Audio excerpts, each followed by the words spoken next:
The first time Thomas Hale saw her, he almost didn't.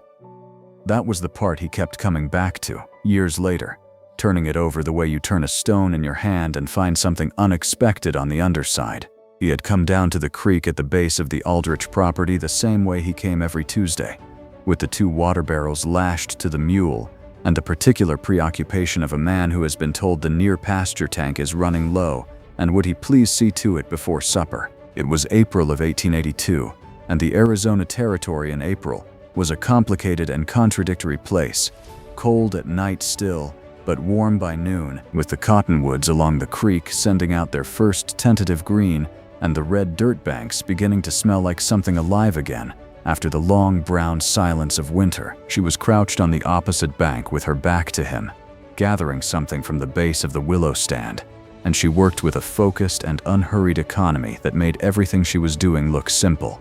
He pulled up the mule and watched for a moment. Not rudely, not prolonged, just the way your eyes settle on movement in a still landscape. She had dark hair braided over one shoulder and wore a cotton dress of faded blue that didn't match anything he would have expected to see at that creek at that hour in that April. She did not look up. She did not startle. She gathered what she needed and moved a few steps along the bank. He took his barrels to the water and began to fill them. She did not acknowledge him. He did not speak. The creek moved between them the way it always had, indifferent and continuous, and when his barrels were full, he loaded them back onto the mule and went up the hill toward the Aldrich spread. He did not ask what she was gathering. Looking back, he thought that was the question that changed everything. Not the asking of it, the not asking. Something about a man who sees a woman doing something he doesn't understand and simply lets her do it in peace. That is the beginning of something, though neither of them knew it yet. Thomas Hale had been working the Aldrich cattle operation for 7 months when that April arrived.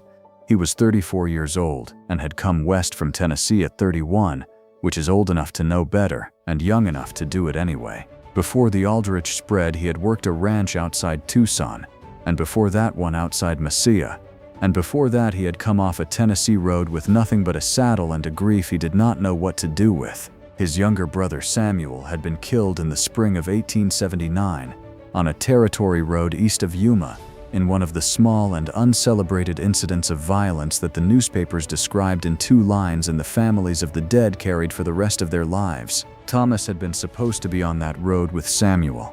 He had been delayed in Tucson by 3 days, a problem with a horse, a problem with a payment, the ordinary friction of the frontier that on that particular occasion had saved his life and ended his brother's. He had been living with the arithmetic of that ever since. Not guilty exactly, something without a clean name, the weight of the wrong place at the wrong time, backward. He earned $30 a month at the Aldrich spread, which was fair for the territory in 1882, and covered his bunk, his meals, and a small allowance for tobacco that he used and coffee that he needed. He was not a man who required much. He worked hard and kept his word and was generally regarded by Pete Aldrich as the most reliable hand on the property, which was not a complicated compliment, but was honestly meant. He was good with cattle, good with fence work, good with the particular patience that running water systems required in the Arizona desert, where every creek and tank was the difference between a working operation and a failed one. What he was not good at was asking for things he wanted or saying what was true when the saying of it cost him something. He had been this way since before Samuel died. The dying had not improved it. The following Tuesday he was back at the creek. She was there again, same part of the bank, working at a different plant this time, something lower to the ground with small yellow flowers. He brought his mule to the water and began filling the barrels, and she said, without looking up, in a voice that was entirely matter-of-fact, "That is willow bark, on the far branch, the thing you were looking at last week. It is for fever." He stopped. "I didn't ask," he said. "No," she said. "You didn't." She kept working. "Most people ask immediately. They want to name it. You just looked." He had no answer for that. He went back to filling the barrels. After a moment he said, "What's the yellow flower one for?" "Pain," she said. "In the joints. For older people, mostly." "Does it work?" She looked up at him then for the first time. She had dark eyes with a directness in them that did not invite argument and did not particularly require it either. "I have used it for 15 years, she said. "It works," he nodded. She went back to her gathering. He finished with the barrels. Before he turned the mule for the hill, he said, "Thomas, my name." She did not offer hers. He did not push it. He went back up the hill with his water, and the mule, who had been listening to all of it with the critical attention of an animal who takes his Tuesday work seriously, flicked his ears in a way that offered no judgment and implied plenty. Her name, he learned eventually, was Naya. She told him in June when he had asked what to call her, and she had looked at him for a long moment before saying it, testing something she did not name, apparently finding the test satisfactory, and then saying the word cleanly and waiting to see what he did with it. "He said it back," she said. "Close enough." He asked if that was her full name. She said it was the one she used with people. He did not ask for the other one. He thought that was the right answer. He was getting better at not asking. Naya was 27 years old and had been coming to this creek for as long as she could remember. Her mother had shown her which plants grew here. Her grandmother had shown her mother. The creek and its banks were a kind of library, not written down, not owned, but known in a way that did not require a deed or a fence line. She spoke Apache with her family, which was the language for things that had no other word. She spoke Spanish with the traders and the older Mexican ranchers to the south, who had been in the territory long enough to understand that Apache women knew things worth knowing, and that it was practical to be on good terms with the people who knew them. She spoke English because the Franciscan sisters at the mission school in Tucson had taught her, and because English was the language of the people who were coming, and had always been coming, and were not going to stop. And Naya had decided at 13 that she would rather understand the world that was arriving than be caught unprepared by it. She had 3 languages and used each one for a different kind of thinking. Apache for the oldest things, Spanish for conversation when she was tired and wanted the softer sounds, English when she wanted to be precise. Thomas had one language and was not always precise in it. This was something they did not discuss but both understood. Through the summer, they developed a pattern that neither of them named. He came on Tuesdays. She was often there. Not always. Not to a schedule. She came when the plants were ready, which was a different relationship with time than Thomas kept. When she was there, they talked the way people talk when they are doing other things simultaneously. Practical exchanges, briefly said, with room for silence between them. She told him what the plants along the creek were for. He listened without taking notes, which was how she preferred to teach. He brought things sometimes without being asked. Salt from the general store at Cimarron Crossing, once, which she had mentioned needing for preservation work, and a length of cotton cloth another time, which she looked at and accepted without thanks or ceremony. This was, he learned, how she received things offered correctly. Not with performance, just acceptance, which was its own kind of acknowledgement. The town of Cimarron Crossing had a general store where flour ran 3 cents a pound and coffee was 12, and the man behind the counter knew Thomas's name and his account and very little else about him, which was how Thomas preferred it. He went to town on Saturdays. On Tuesdays, he went to the creek. He stopped thinking of the water as the reason he went sometime around the beginning of July, though he could not have said when exactly, only that by July it had already been true for a while before he noticed it. He was 34 years old and had spent 3 years moving through the territory like a man with nowhere to be. It had taken a Tuesday morning and a creek in Arizona to establish that he had somewhere to be on Tuesdays. He kept this information to himself in the way men keep information that would require them to do something about it if they said it out loud. The Tuesday in late August. She was not there. He brought the mule down the hill. He went to the water. He filled the first barrel slowly, which he did not usually do. He looked at the willow stand on the other bank and the low yellow-flowered plant along the edge of the water.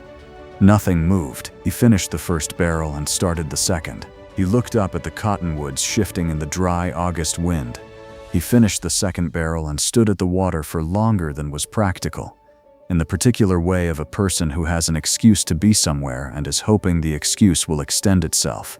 It didn't. He loaded the barrels and went up the hill. He sat with what this told him for 3 days before he let himself look at it directly. He had not come to the creek on Tuesday for water.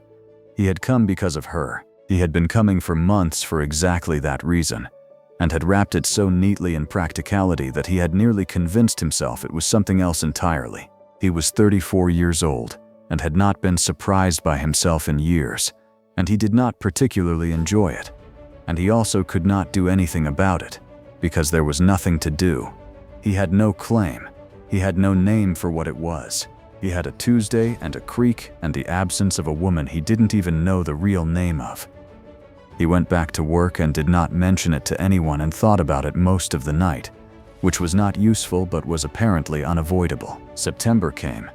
The ranch hands at the Aldrich supper table talked about the news coming out of the southern part of the territory, Apache families being moved further east, soldiers coming through with greater frequency, the names of places and people that the men around that table discussed in the way men discuss things when they are afraid and trying not to show it. Thomas said nothing. He ate his supper and went to bed and lay in the bunkhouse dark thinking about a creek. He filled his water barrels from the near tank for 3 weeks and did not go to the creek. He went back in the 4th week. He told himself it was practical. The near tank had been running low. He went on a Tuesday morning and brought the mule and the barrels down the hill, and she was not there. He came back the following week.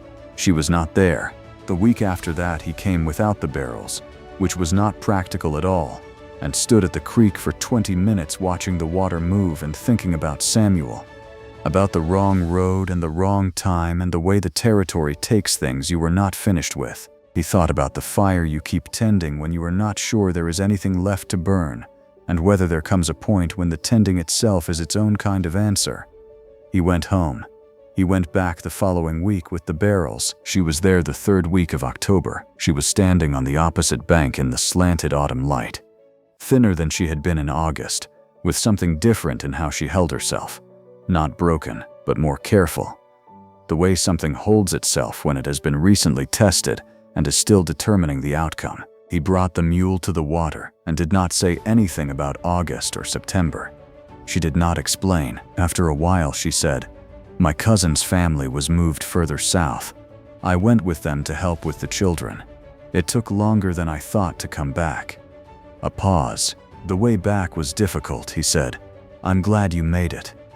She looked at him. "You came every week," she said. He said, "I come for water." She was quiet for a moment. Then she said, "You came 3 weeks without water barrels." He looked at the creek. She said, "I counted the hoof prints." There was a silence, and he felt it the way you feel something true when someone says it plainly, and you have no answer except the other true thing. "Yes," he said, "I was coming to see if you'd come back." She looked at the water. "I counted because I came back to look too," she said. She said it the way she said things she had decided to say, quietly, without performance. Just the information, offered to a person she had decided could have it. He found he was not capable of speaking for a moment. He filled the barrels instead. When he finished, she said, "I want to tell you something." He waited. "My name, the one I didn't tell you." She said it, 4 syllables in Apache, soft and precise, the sound of it unlike anything in English. He tried to say it back. He couldn't. She said it again, slower. He tried again. She looked at him without expression. "It means she who walks beside water," she said. He looked at the creek for a long moment. "Of course it does," he said, and she looked at something behind his face, apparently found what she was looking for, and went back to her gathering. November came in hard and cold. The first frost arrived on a Tuesday morning. The creek banks white and stiff, the cottonwoods bare against a pale sky. Thomas came down the hill with the mule and the 2 barrels and also, without having made a deliberate decision about it, a wool blanket that had been rolled in his pack for the better part of a year and that he had never particularly needed for himself. She was there. She had a shawl that was not enough for the cold. He held out the blanket without comment.